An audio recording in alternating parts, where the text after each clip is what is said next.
Hello, friends. This is Dave Hurwitz, executive editor at ClassicsToday.com, here with Dave's Faves. And today I want to talk to you about Mahler's Ninth Symphony. Now, Mahler's Ninth is a big deal with a capital B and a capital D. It really is. It's one of those kind of mythical works like the Mozart Requiem or Beethoven's last quartets, things like that. Not because Mahler didn't live to finish his 10th or because it's the number 9 or any of that wacky stuff, but really owing to the character of the music itself, its expressive intensity and its directness. The message that this symphony seems to send is absolutely graphic. The first movement with its struggle and turmoil and eventually hard-won peacefulness. And then you've got the first scherzo, which is a clumsy country dance and a wonderfully bitter waltz with vulgar sort of expostulations sort of blasting out from it at various places. Oh, it's just marvelous. Then there's the Rondo Burlesque, which is all nastiness and ferocity with that quiet bit of stillness at the very, very center before it's all torn apart in this maelstrom of contrapuntal evilness. It's just so fabulous. And then you've got that concluding adagio, one of the most moving pieces of music anybody ever wrote. It is the locus classicus for the illustration of the act of dying at the end, of life slowly ebbing away. Everybody knows that's what it is. There isn't any question that that's what it is. There never has been any question that that's what it is. The only issue is how to realize this with an intensity which is, it has to be almost unbearable, but bearable. In other words, it has to make you feel what the music is expressing in an incredibly powerful way without making you sick, which it can. I mean, it really can. It's that powerful. It's that kind of stuff. Or without making you bored, which can also happen, which would be even worse if you're just sitting there yawning while this unbelievably moving tale is unfolding before you. And so, happily, because the music, I think, is so directly expressive, because it's so clear what it's trying to say, there are many great performances of it. It's actually not it's not a symphony that's easy to mess up. You just have to do what's there, and it will come across. It will make its point. It may not make its point as powerfully as some others do, but it will make its point. And there are many, many, many fine performances of the Ninth. There really are. It's really kind of shocking just how well it's often done, given the fact that it's such a big, complex, even difficult work, especially with that finale, because, long adagio finales are usually not the kinds of things that people look forward to. Symphonies that end quietly have a curse attached to them, that you can't program them. But of course, Mahler symphonies are different because they are of a length and size, which means they are the only thing on the program 9 times out of 10.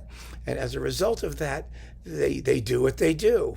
And we all let it happen and feel perfectly satisfied when they're over, even if the ending is a long, drawn out, very soft, quiet ending. I remember very vividly, Leonard Bernstein came with the New York Philharmonic and did Mahler Night at Carnegie Hall. And I took my sister to the concert. And my sister is, well, how shall we say this? She's not a hardcore classical music person like I am. I mean, she loves the music. She gets into the music. We used to go to the opera together. We always had a good time. But that wasn't her thing. She was a Russian literature person. So we went and we saw this Mahler Night, and she got it completely. It was just, that last movement, that intense sadness and that stillness that Bernstein was able to evoke. It was so powerful and so overwhelmingly, communicative. There was just no question what was going on. And Carnegie Hall audiences, which are not always the most respectful of, the need to be quiet, they were absolutely still. It was a wonderful performance. It really was. It was just beautiful.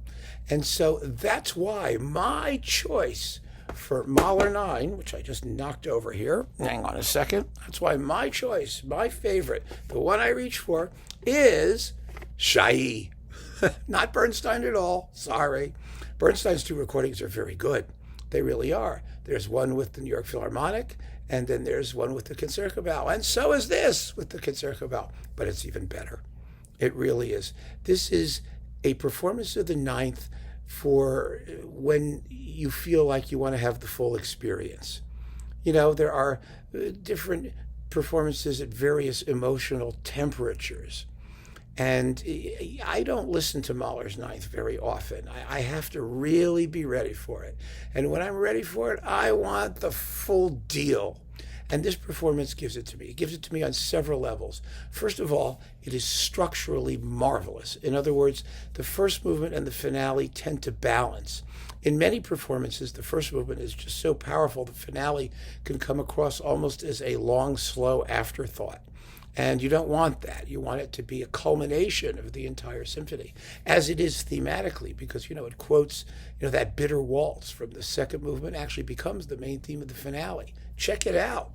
It's rather fascinating. Dum bum ba dum bum ba dum bum bum ba da da da ba da da da da. That's the theme of the finale. Ya da da da da ba da da da da da. It's fabulous the way Mahler transforms his themes between movements. Really extraordinary. And there are other sort of thematic connections between the movements, and you want to be able to hear them. You need time to hear them. So this performance with Chailly and the Concertgebouw is on the slowish side in the outer movements. The first movement's a half hour, a solid half hour, which is slower than normal, but it's still got all the necessary contrast between fast and slow and whatnot in the interior of the movement. And the finale, that adagio, it's 28 minutes and a bit. So they're pretty well balanced. And you can't just go by timing, of course. It's a question of feeling and flow and all of that stuff. But it's a good indication of where the tension in the symphony is going to be distributed. And you want that finale. If you're going to do a 30-minute first movement, you'd better do a big finale. And they do. They balance beautifully. And the inner movements are more basic in tempo. I mean, they're more normal and standardized, but the dances in the second movement are well contrasted, as they are not, for example, in Giulini's recording, which is sort of a pity, and because it's otherwise marvelous. And the Rondo Burlesque has that right snap and snarl, which is really helped hugely by the Concertgebouw woodwind section. And that is the other thing that just makes this performance. The Concertgebouw has never played more beautifully than on this recording. And particularly the balance between the strings and the winds and those inner movements where they all gurgle and snap and thing, you have to hear it. You just have to hear it. It's beautifully recorded. The climaxes all have the necessary power and intensity. There is nothing more depressing than that first movement climax with no tam-tam. At the climax, it's going up and up and up and up and up and up and up and up, and crash, I mean, it could be louder, but at least it's there. In 99% of the performances, you don't even know that something's happening there. I don't understand how conductors can actually let that happen, how they can get away with doing the most volcanic climax in like all of symphonic music with like the main noise function missing. But it happens all the time. It's disgusting. It's unbelievably unbelievable how foolish some conductors are, unmusical and unresponsive to the music's dramatic intensity. But that's all here. All here. It's a magnificent performance, absolutely magnificent from start to finish. Now, there are many others that I love, that I might love equally. The live Carillon is definitely worth considering. And there's a guy who really hits that first movement climax. Wow, nobody does it better. What a shock. Especially coming from Carillon. He de-smoothed himself for a moment. So that's a great performance of the Ninth. And then there are the ones that you wouldn't expect, and I've talked about them, like Mazur with the New York Philharmonic, Ozawa with Boston, and later with the Saito Keenan Orchestra. The great Ninths don't necessarily come from where you expect them to. but there are many of them. And so I understand that there's going to be a wide range of preferences, and it all depends on how much time you spent with the work and how many different versions you have and what you've heard. And there are some horrible ones that I don't understand anybody liking, like Barbaroli in Berlin, which is just horribly played and miserably recorded and hugely under-characterized, which is a shock coming from Barbaroli.